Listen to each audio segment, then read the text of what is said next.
Alrighty, it is time for a fuel pump on my 2004 Mazda b2300, which is the same as the Ford Ranger, like 1938 through 2040 or something like that.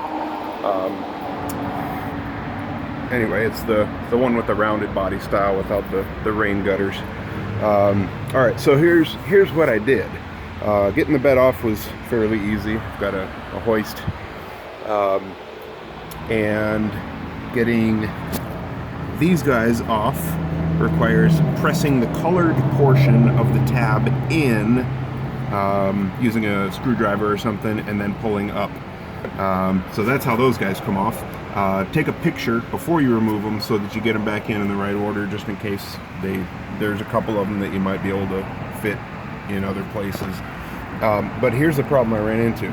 I did the job really quickly, got the pump in there, hooked everything back up, fired it up, ran great, took it for a test drive, ran great, and then all of a sudden I noticed that my fuel gauge wasn't working, and then my check engine light came on. So I made sure that I had fuel in the tank, and so then I pulled the fuel pump back out.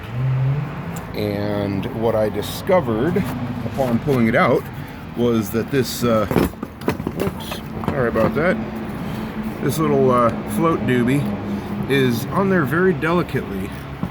And apparently when I stuffed it in the hole the first time, it came off. So the only thing holding that thing in is those two barbs. It's a pretty delicate design, to be kind about it. So if you're doing this job, that's how you get those things off. There's this ring here. You got to take like a hammer and a chisel or a punch or something, and it turns counterclockwise, but it doesn't like to spin, so you kind of have to hit it here and then go, on the other side of it, hit it that way.